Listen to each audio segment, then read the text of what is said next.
Bom dia a todos. 13.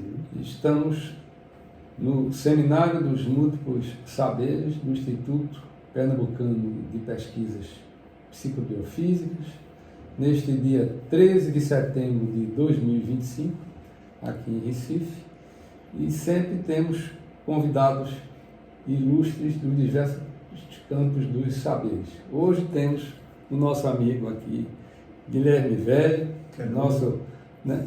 E apesar do nome, ele, né, como se vê, ele é bastante. Eu já nasci velho. Ele já nasceu assim, nessa condição de idoso, né? Mas brincadeiras à parte, né? O nosso amigo Sérgio Velho, Guilherme, que Sérgio é um outro amigo meu também, que tem esse nome. Então, Guilherme Velho, ele é um velho conhecido, né? Fazendo trocadilho aqui do Instituto, né? Há décadas, né? A gente mantém aqui contatos diversos. Ele, além de escritor, ele é pesquisador espírita, né? Reconhecido nacional e internacionalmente. Então, ele já deu mais de 700 palestras em vários locais do Brasil. Passou de 1000. Mais de 1000. Né? Isso aí foi em 2019. Esse livro de 2019 já passei de 1000. E também aqui no exterior tem mais de 130, né? 204. Está quase duplicando. Ele atualmente está cursando psicologia, né? na UNFG, né? E também, além de membro aqui no Instituto, ele é membro da União dos Escritores, da União Brasileira de Escritores, né? A UBE. Então, sem maiores atrasos, né? Então, eu passo a palavra para Guilherme tratar sobre o tema hoje é sobre psicografia, né? Então, é o tema Estudando a Psicografia, o caso Galdino. Então, a palavra, Guilherme. Bom, primeiramente eu quero agradecer o convite de estar com vocês mais uma vez, né? Primeiro contato, eu estava conversando lá antes de a gente de iniciar a palestra. Primeiro contato que eu tive com o grupo foi justamente em 2020, quando eu assisti a entrevista do nosso querido Walter, da Rosa Borges, no programa do Geraldo Freire. 2002, desculpa, 2002. 2001. Em 2002 eu participei, comecei a frequentar um curso, onde eu fiz o curso de parapsicologia, lá em 2002. E tenho aprendido muito com vocês, porque a minha história é bem interessante. Eu quando morei nos Estados Unidos, na época eu era estudante de intercâmbio, e eu morei na casa da maior autoridade da igreja presbiteriana na América, que era um pastor, inclusive um pastor missionário aqui no Brasil, e ele também era parapsicólogo. E ele era parapsicólogo da escola do Padre Quevedo. E eu me interessei muito, então comecei a estudar a parapsicologia ainda quando adolescente. E só que ele atribuía tudo ao inconsciente, né? Ele não era daquela escola que não admitia a comunicação com os espíritos. Ele achava que acreditava que tudo era o inconsciente, era a escola reducionista da parapsicologia. Guilherme, me permita só uma parte aqui, porque eu acabei esquecendo também de apresentar, né? Aqui ao meu lado direito tem Walter da Rosa Borges, que é fundador, né, do Instituto Pernambucano de Pesquisas Psicobiofísicas, e à sua esquerda tem Ronaldo Danterlin, né, também na diretoria do PPP, né? Então, aqui na nossa angular, né, da câmera, dá para ver todos nós. Na angular, né, da sua live, né, só nós dois, mas a diretoria do IPPP está aqui, né, prestigiando a sua apresentação. É importante dizer que o IPPP foi fundado em 1973, então já são 52 anos, né? Perfeitamente. 52 anos. Então, retomando, eu comecei a estudar parapsicologia acreditando que tudo era o inconsciente e não aceitava o espírito. Só que nesse período, ainda na adolescência, eu tive uma namorada lá nos Estados Unidos, uma brasileira, que era espírita. E aí ela começava a me colocar, a apresentar o espiritismo. E aí eu entendia que os fenômenos eram produzidos por espíritos. Então, quando eu estava lá na casa do do meu pai americano, do pastor, do parapsicólogo, durante o dia eu achava que tudo era inconsciente. Quando eu estava com ela à noite, eu achava que tudo era espírito. Então eu comecei assim. E foi bem interessante para mim, porque a gente pôde fazer aí ter esse aprendizado e poder diferenciar dos fenômenos psíquicos dos fenômenos mediúnicos. Né? Hoje a gente sabe que nem toda paranormalidade é uma mediunidade, mas toda mediunidade é uma paranormalidade. E a psicografia foi um fenômeno que mais me interessou. E dos últimos 15 anos eu me dediquei a estudar a psicografia. Eu tive contato com mais de 30 médiuns de psicografia, não só aqui no Brasil, como também fora do Brasil. Lançamos 2 livros, Psicografia Casos Investigados, né, o Vida Após a Vida. E a gente deu ênfase, Jomi, aos casos e não aos médiuns. Muita gente acha que eu fiquei investigando médium, e não é verdade. A gente quis trazer a abordagem dos fenômenos para legitimar, para entender se realmente existe vida após a morte. Então a gente fala do médium, da figura do médium como uma consequência do trabalho, que é natural. A gente apresenta o fenômeno para as pessoas querem saber quem é o médium, então a gente fala.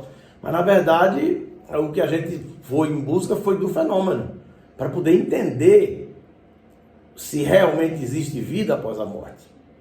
Porque eu trilho um caminho muito estreito entre a credulidade ingênua e a negação dogmática.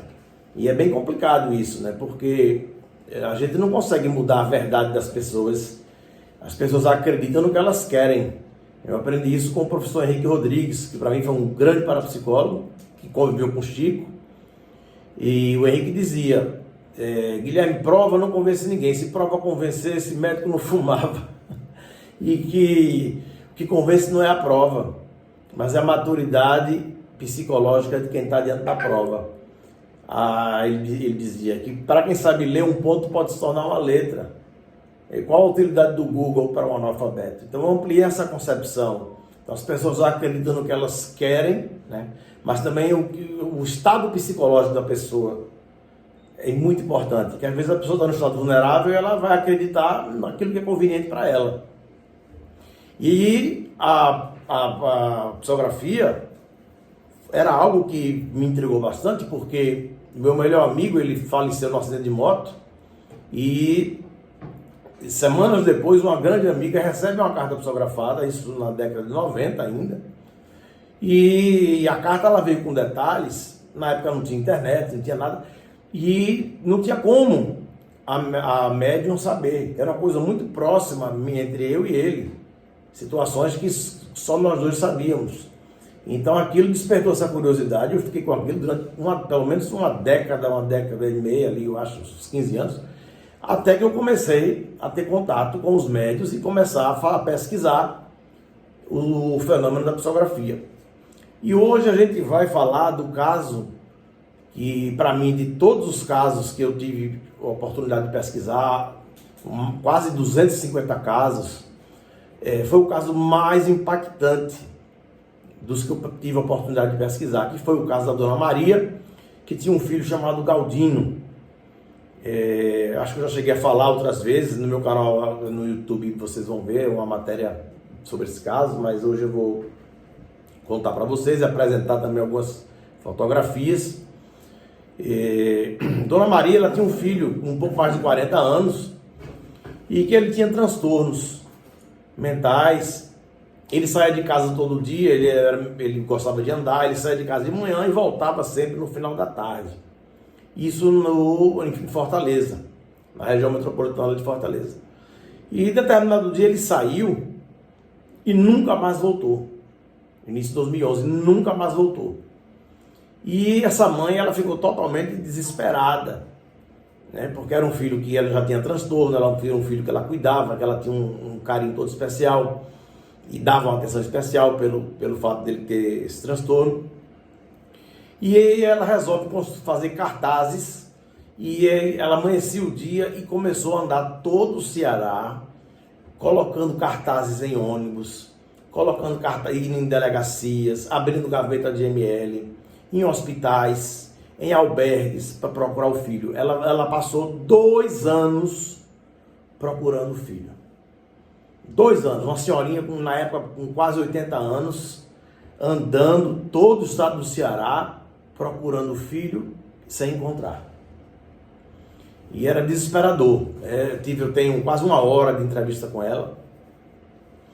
E ela conta que depois de 2 anos procurando o filho, sem encontrar nada, ir em delegacias e tudo, uma amiga convida ela para ela ir no centro espírita do Lar de Clara, que é do centro do médium Newton Souza, lá no Ceará, na região metropolitana de Fortaleza. Então ela se dirige, ela vai ao centro espírita lá lá no Lar de Clara, casa de Francisco, e lá ela recebe, na reunião de psicografia, ela recebe uma carta psicografada. Só que não era do filho, porque ela acreditava que o filho estava vivo. Tanto que ela estava andando, procurando o filho em todos os lugares, colando cartazes, procurando. Então, dentro dela, ela tinha certeza que o filho estava vivo. Só que a carta que ela recebe não era do filho. A carta era do avô do Galdino, do ex-sogro dela. E na carta, ele fala vários detalhes que ela não tinha conhecimento. Inclusive, ele no final, ele pede para ela rezar uma missa na igreja e se dirigir à Lagoa do Juvenal e procurar por umas ossadas que foram encontradas nessa lagoa. E isso é uma parte da carta que veio. Você pode pôr a primeira foto. Jovem, para a gente mostrar. Vou compartilhar aqui. Para vocês verem a figura do Galdino, pessoa dele. Luiz Carlos, me dá só um ok. Se tiver aparecendo a foto. Está aparecendo? Está. Ok, A foto está aparecendo. Pronto. Então, esse é o Galdino Alves de Bezerra Neto. Esse era o filho dela, filho da Dona Maria, que ela estava procurando. E o que acontece? Ela recebe essa carta, psicografada pelo médium Newton Souza. Nessa carta, o Newton ele não faz entrevista, como muita gente pensa, não existe entrevista, existe um diálogo evocativo. Na verdade, o médium tem um contato com a pessoa, com o solicitante, e preenche uma ficha. Nessa ficha, minha gente, só vai o nome da pessoa que ela está buscando, data de nascimento, data de morte. Só que ela não sabia nada, ela não sabia se morreu, se estava vivo, então praticamente que não houve esse preenchimento da ficha, houve só um contato breve, e o Newton recebe a carta. Você pode pôr a segunda foto. Nessa segunda foto eu cortei apenas um trecho que eu acho que foi o mais impactante, muito embora tenha outras informações que... Pronto, essa daí. Então você vê que está escrito aí que ela manda: vai antes, procura olhar as ossadas da Lagoa do Juvenal. Você vê que o espírito comunicante pede para ela se dirigir à Lagoa do Juvenal e procurar umas ossadas. Só por uma questão didática, através do Newton Souza. Através do Newton Souza, o médium Newton Souza, né? Como a gente falou, ela recebeu essa carta psicografada do médium Newton Souza. Então, o que acontece? Então, ela resolve ir à Lagoa do Juvenal. Aí ela vai, só que quando ela chega próximo à lagoa, ela vê que tem uma delegacia. E isso ela já tinha andado todas as delegacias, IML, e nada, nenhuma notícia. E ela chega na delegacia, ela deixa de ir para a lagoa, chega na hora, ela desiste e vai logo primeiro na delegacia. Quando chega na delegacia, ela pede para falar com o delegado e pergunta ao delegado se foram encontradas algumas ossadas na Lagoa do Juvenal. O delegado disse: não lembro de ter encontrado nenhuma ossada aqui na Lagoa do Juvenal, não. Foi quando um policial que estava lá ao lado do delegado disse: não, doutor, teve uma ossada que foi encontrada, inclusive quem encontrou fui eu. Ele disse: então é meu filho. como é que a senhora sabe que é seu filho? Aí ela ficou com vergonha de dizer que esse foi uma carta psicografada. E aí eu sei que ela acha que era o filho dela, porque ele andava naquela região e achava que era ele. Então ela resolve solicitar ao delegado que se faça o exame de DNA. É a próxima foto que você pode passar aí. A 3, não é isso? Exato. Vamos lá. Então esse é o documento que nós tivemos acesso, nós coletamos várias informações. A foto 3. Pronto, essa foto aí, ela mostra o documento da Secretaria de Segurança Pública do Estado do Ceará, onde ela pede, Maria Lopes Farias, ela pede o exame, ela alegando que é a mãe do Galdino Alves Bezerra Neto. Então aí, no dia, em Maranguape, 25 de agosto de 2014, ela pede para se fazer o exame de DNA. Não fizeram exumação, foi atendido, fizeram exumação do corpo. Você pode pôr a próxima foto. É a 4, né? É a 4.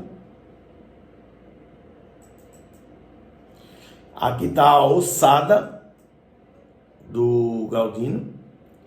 Só que nesse interregno, antes de sair o exame de DNA, ela volta ao lar de Clara, do médium Newton Souza. E lá ela recebe a segunda carta. Dessa vez, do próprio Galdino. Só que o exame de DNA não tinha saído ainda. Ninguém sabia se o Galdino estava vivo ou se o Galdino estava morto. Ela acreditava que ele estava vivo, mesmo ela esperando o resultado do DNA. E aí, na carta, o Galdino escreve através do médium, de que estava muito feliz da mãe ter encontrado as ossadas. E ele conta que desceu do ônibus, achou a lagoa muito bonita e resolveu ir até a lagoa. Quando chegou na lagoa, próxima à lagoa, tinham 3 rapazes, perguntaram a ele se ele tinha dinheiro, ele não tinha. Então deram uma paulada com muita força na cabeça dele, ele não aguentou, morreu, e para se livrarem do corpo, tocaram fogo e queimaram o corpo dele. No exame da necrópsia mostra que a ossada ela foi toda carbonizada, que não deu para reconhecer. Pode passar a próxima foto. A 5. Né? A 5. Não deu para reconhecer porque a ossada ela estava toda carbonizada. Essa não. É a que vem depois daquela lá. Acho que é a 4, não? A 4 acho que nós já estamos. Deixa eu fechar aqui. Essa aqui. Vamos ver. 5. 6, existência do DNA mais. Não, é antes. Essa aí. Essa aí é o DNA, depois antes do DNA mais. Tem 6, tem 3 é do DNA, né? Antes do DNA mais, essa 3 aí. Essa 3 eu acho que foi a que a gente já mostrou aqui. Então não é essa não. Vai clicando, vai ser uma dessas aí. Vamos ver aqui. Essa não. DNA mais. Antes dessa, sim. Vamos ver essa aqui se aparece. Não, é antes dessa. É a Dona Maria. Aqui tá fora de ordem, mas a gente vai achar. Não. Essa aqui é 5. 4. Não, depois dessa. Foi da ossada. É depois dessa. É a segunda. A próxima dessa. Depois só dessa. Essa aí de baixo. A de baixo. Pode ser vista essa. Não. Tá aí. É uma dessas. Vai uma por uma que você vai achar. Não. Galdino, vamos pela ordem. Outro a gente Não, já já viu, da viu. senhora. De Amarillo. Não. Grau pericial. Aqui é o filme e aqui é o 5. E aqui acabou. Rapaz, vai ter aí. Tem em algum lugar aí. Veja lá. Aquela 4 lá. Vindo aqui a 4, a 2, a 1, a 8, DNA mais, Não. 7, 3, DNA, 11 é o filme e 5. Pensa aí, 5. Vai lá. Acho que está faltando. Essa daí. 3. Essa 5. Vai. Não, então não falta, tá aí não. Tem uma foto 3, aqui 4, não tá. Tem mais um embaixo aqui, não tem não? Não. Essa foi a última. Bom, era a foto das ossadas carbonizadas, né? Que a gente ia passar, mas infelizmente não sei por que não tá aí. E mostrando que na carta, na psicografia, fala que tocaram fogo no corpo. E a ossada, ela mostra como ficou o estado da ossada após eles baterem no Galdino e tocaram fogo. Então, confirma aquilo que está na carta, né? Que foi tocado fogo no corpo dele. Então, ela fala no final que ficou muito feliz da mãe ter encontrado, que agora ela ia ter paz na vida dela, porque ela vivia naquele sofrimento procurando o filho. E aí o que acontece? 15 dias depois sai o exame do DNA. Quem pode passar aí? É a próxima foto. Vamos ver aqui. O DNA mais, aquela DNA mais.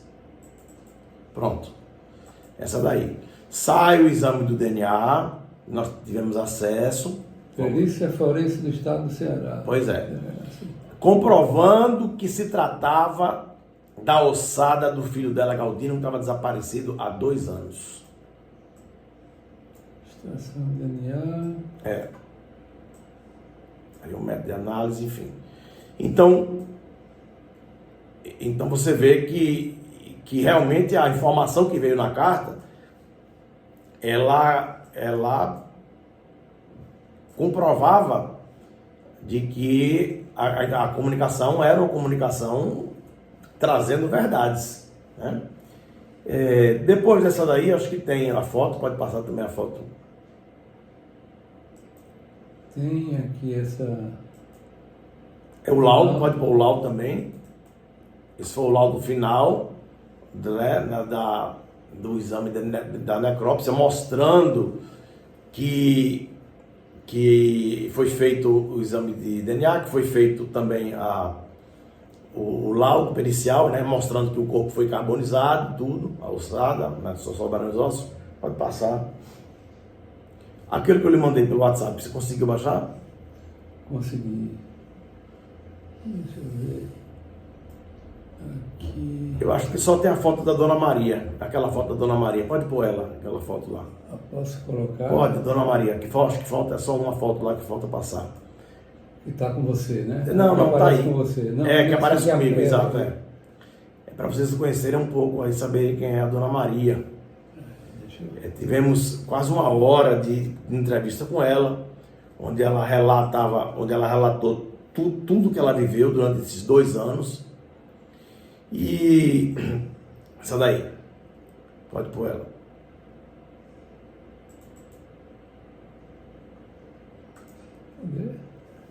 Acho que tem que fechar aqui. Não foi essa. Vamos ver aqui a outra. Essa daí, pronto. Essa Dona Maria, mãe do Galdino, a gente conversou com ela. Eu ia trazer um vídeo mais para passar, mas eu achei que seria uma coisa mais dinâmica eu mesmo explicar do que a gente ficar assistindo um vídeo, né? Então, assim, foi um trabalho que a gente teve lá de perto. A primeira pessoa a pesquisar esse caso foi o parapsicólogo Clóvis Nunes, que foi quem teve, inclusive foi até a delegacia, conversou com o delegado, conversou com várias pessoas, fez um trabalho de campo muito interessante. Então, todo o mérito do Clóvis.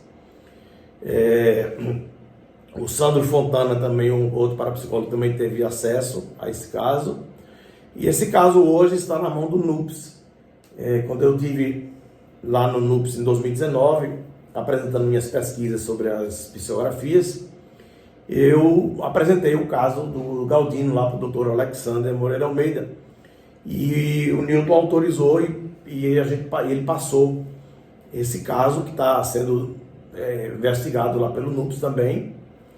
E em breve a gente vai ter alguma novidade, que a gente já sabe que eles já conseguiram aí outras evidências a mais além das que nós já tínhamos conseguido, né? Então, minha gente, pode pular então aquelas últimas 2 fotos para a gente poder levantar as hipóteses para explicar o fenômeno, né? Que eu acho que é a parte mais interessante Bom, nesses 2 anos que a dona Maria ficou procurando filho, nós levantamos, e vou ler aqui, de acordo com os dados, o Ceará registrou 2.788 homicídios em 2011. Número que saltou para 3.840 em 2012. Ou seja, estamos falando de mais de 5 mil, né? 3.012, 5.800. 5 mil, não, quase 6 mil. Mais de 6 mil. 2.788 certo. com 3.840. Isso, perfeito. Então foram mais de 6 mil assassinatos em 2 anos no Ceará.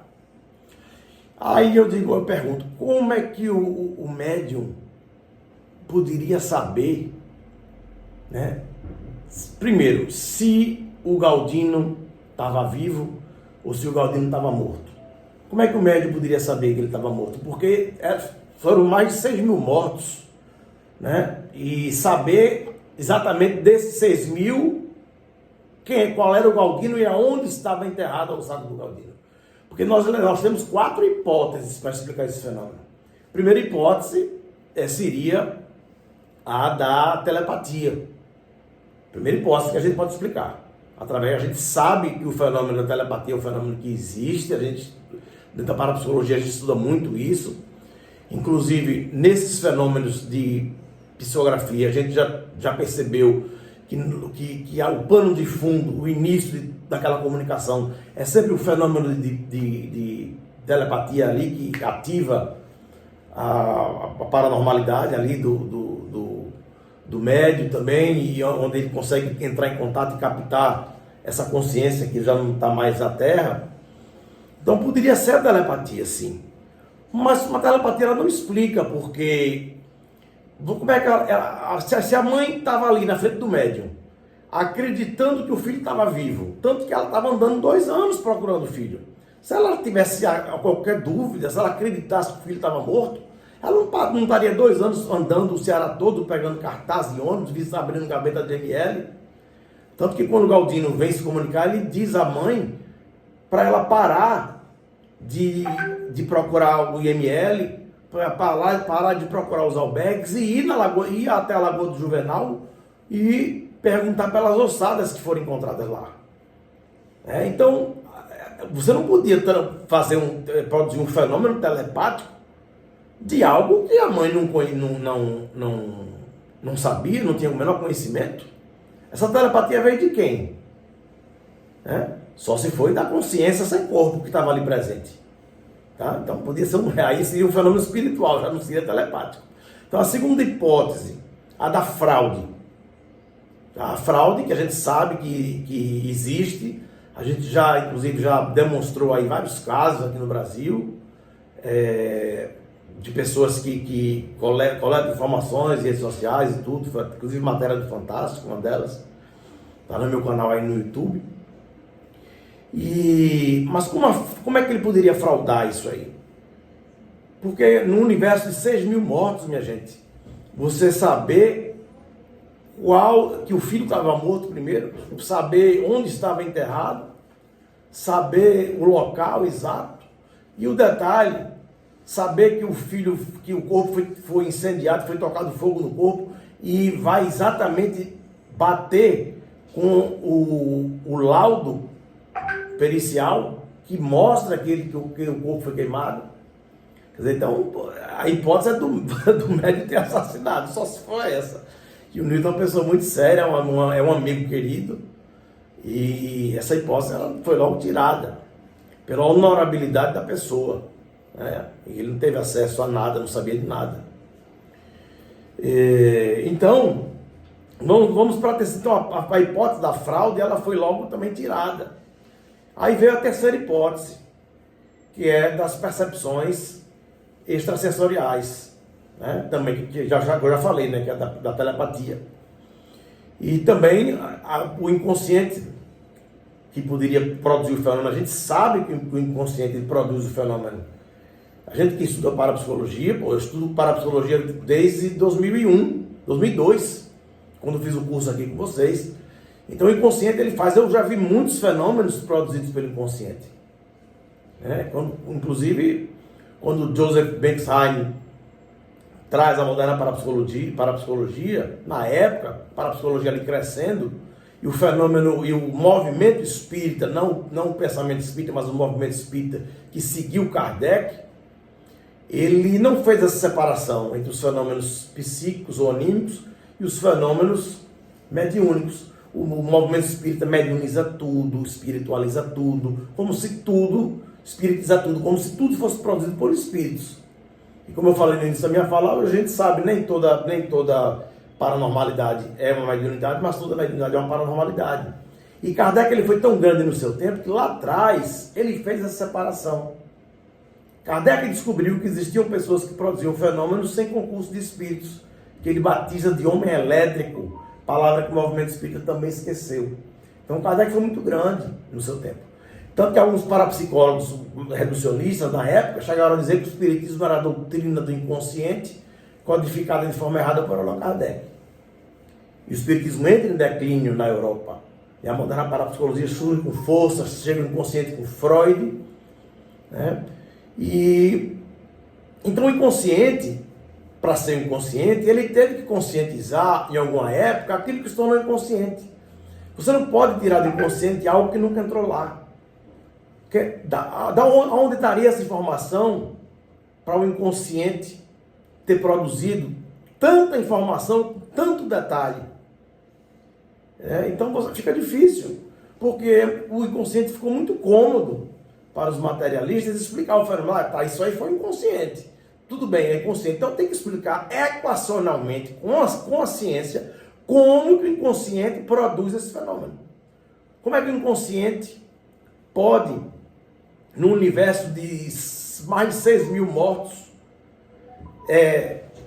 saber o local onde estavam enterradas as ossadas do filho dela, saber que o filho não estava vivo, saber que o filho estava morto. Assim, essa informação veio da onde? O inconsciente tirou da onde essa informação? Então o inconsciente ficou algo muito cômodo para os materialistas para tirar de lá algo que nunca entrou. Ficou como a procura do gato preto no quarto escuro. Você nunca vai encontrar. Então o inconsciente também não explica. Muito embora muita gente vai se apegar ao inconsciente, mas não vai explicar equacionalmente. Então sobrou a última hipótese. É a consciência que sobreviveu à morte biológica do corpo, que está se comunicando com o plano físico.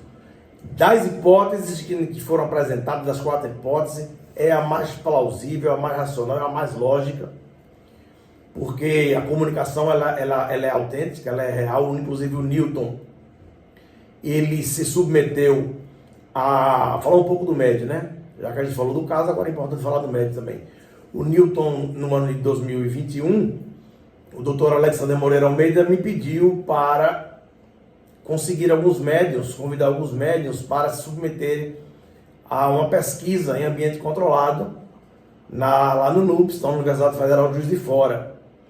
Então, nós convidamos o Newton, aí o Alexandre até falou, olha, mas só chame médico que você garante que pode produzir alguma coisa aqui.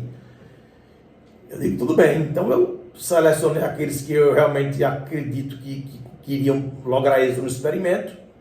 Eu chamei o médium Newton Souza, ele topou na hora. Chamei o médium Alaú Borges, de Uberaba. Newton Souza do Ceará, tá, pessoal? O Alaú Borges de Uberaba também. E chamei o médium Newton Stuck de Neves Paulista. Pode passar outra foto também para a gente mostrar. É a pesquisa voltando aqui, a pesquisa do Galdino, aqui é esse gráfico mostrando a questão dos mortos, a quantidade dos mortos, né? Para vocês verem que não foi nada aleatório, a gente realmente pesquisou o número de pessoas mortas, assassinadas nesses 2 anos. Pode passar a última foto que ficou faltando, é a última. É a 8? Né? Acho que é a 8, Que foi do caso do Alaú Borges também, um caso bem interessante, porque o Newton Souza se submeteu... Tá aqui na pasta. Tá. Vamos ver aqui a 7. Não, essa é a última foto. 8 eu acho que é da... Nessa não. Você já tá aí que você já passou. Sim. Não, vai passando que você vai achar. Porque ficou fora de ordem. Essa daí. Bom, esse caso foi bem interessante. Esse está no meu segundo livro. Eu tô saindo um pouco do caso do Galdino, vou entrar nesse aqui, aí depois a gente volta, só para fazer contexto aqui. O Newton, ele topou a pesquisa lá com o NUNUPS, em ambiente controlado, o Alaô também. O Alaô é desse caso aí.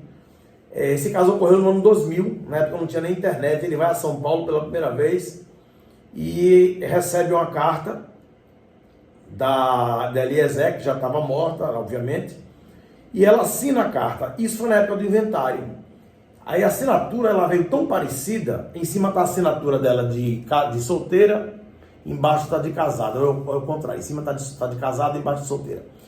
Então a filha pega a psicografia, vai no cartório, e lá ela reconhece firme, ela autentica a assinatura no cartório. E na época não tinha internet, no ano 2000 não tinha Facebook, não tinha nada disso para você encontrar nada na internet. E o Alô estava lá em São Paulo pela primeira vez, então você não tem como explicar. Então mostrando mais um caso. Também bem intrigante. O inconsciente, como é que o inconsciente poderia memorizar a assinatura, algo tão peculiar, a ponto do Newton ter se submetido a um exame grafoscópico com a perita da Polícia Civil do Estado do Ceará, que era cética, que está no livro dele, inclusive foi o Clóvis Nunes quem fez essa pesquisa junto com a perita lá, e ela não, de início ela já nem acreditava nisso, e ela se convenceu, né? Porque ela se utilizou da metodologia dos traços curvilíneos, da caligrafia, e ela testa ser a caligrafia do espírito quando em vida. Tá? A perito da Polícia Civil do Estado do Ceará. Então eles foram fazer a pesquisa no NUPS. O médium tirava, vou falar um pouco do protocolo, tá, pessoal? Apenas um resumo, que é bem longo. Mas o médium entrava lá sem celular, sem nada. Eles reuniram cerca de 30 pessoas. As pessoas não sabiam quem eram os médiuns não sabiam quem eram as pessoas. No caso do experimento com Alexander, lá em Juiz de Fora, exato. Não sabiam quem eram as pessoas preenchiam um papel, colocavam o nome de todos os parentes mortos, eram pessoas que tinham perdido entes queridos no prazo de mais ou menos 10 anos, colocavam no outro papel o nome de todas as pessoas vivas, eles guardavam aquilo lá. O médium ficava numa sala isolada, a sala ficava só o doutor Alexander e outro pesquisador, com câmeras, filmando, gravador, tudo filmado, monitorado, gravado. O médium só recebia uma ficha, com a data de nascimento, o nome do morto, data de nascimento, data de morte. Era só essa informação. E ali, cada um dos médios dos três tem um método, uma prática diferente. O Newton Souza, por exemplo, ele fica com as fichas lá na sala e ele vai pegando na ficha. E de repente ele pega uma das fichas, ele recebe lá 30 fichas, ele vai pegando, e de repente ele pega uma, ele já sente algo diferente. E ali funciona um fenômeno como de psicometria. Ele já sente alguma coisa, ele já separa aquela ficha. Então ele separou ali 4 fichas e manda chamar a pessoa da ficha. Aí entra um casal. O casal senta lá na frente do Newton. E de repente o Newton ali no estado de transe já, ele levanta os olhos, olha para a mãe e o pai sentado e pergunta: por que eu estou vendo um monte de aviãozinho aqui, desenhado? Aí a mãe começa a chorar. Aí o pai fala, isso tudo filmado, porque nosso filho, ele teve câncer e ele ficou no hospital muito tempo. E ele fazia aviãozinhos desenhados e dava para a enfermeira, dava para os médicos. Então foi bem impactante. O outro caso, a mãe entra com o pai. De repente o Newton começa a fazer bolinha de cuspe. A mãe já chora. Aí ele pergunta por que está chorando, o que foi que houve? Ele disse que minha filha tinha síndrome de Down e vivia fazendo bolinha de cuspe. Ele passa isso. Na outra, aí termina aquilo ali, chama o diálogo evocativo, né? E ali ele vai para frente de todo mundo no salão, onde estão as tribos, e lá ele começa a psicografar. Uma das cartas, o garoto, ele fala a senha do Wi-Fi da casa dele, que ninguém sabia. Ele fala a senha do Wi-Fi, que ninguém sabia. Inclusive isso está na pesquisa do NUPES. Os relatos foram tão impactantes dos 3 médios, todos os 3 conseguiram lograr êxito, que foi publicado um artigo científico. Eu posso disponibilizar esse artigo, eu acho que eu já coloquei no grupo aqui já, mas eu posso disponibilizar para vocês.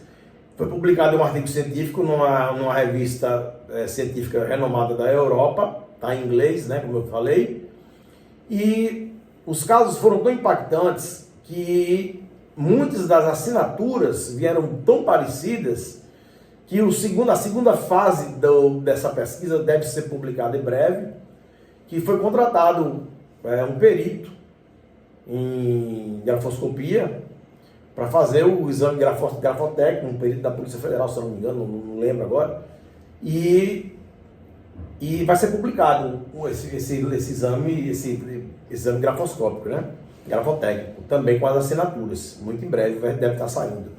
Então é algo muito impactante, minha gente. É um fenômeno que realmente merece ser estudado. Todas as hipóteses estão abertas. A gente sabe que existe fraude, a gente sabe que o inconsciente produz o fenômeno, a gente sabe que a telepatia produz o fenômeno, mas a gente também sabe que existe o fenômeno autêntico e que esse fenômeno autêntico ele pode ser comprovado. E esse caso do Galdino é, sem sombra de dúvidas, o maior caso de psicografia que eu tive a oportunidade de pesquisar. E eu quero compartilhar com vocês, né, porque eu sei da seriedade dessa instituição, uma instituição que já existe há mais de 50 anos, há 52 anos, e eu fico muito feliz em poder estar aqui contribuindo mais uma vez com vocês e dizer que a gente está aqui aberto, né, para as perguntas, se alguém quiser tirar alguma dúvida, que eu acho importante que haja essa interação, a gente está aqui para colaborar e aprender, porque eu tenho aprendido muito com vocês, eu aprendi muito com a parapsicologia e me ajudou bastante a poder saber o que é um fenômeno psíquico, um fenômeno anímico, e saber a diferença no fenômeno espiritual. Não espiritizar tudo, não mediunizar tudo, assim como Allan Kardec fez lá no passado, coisa que o movimento espírita não fez.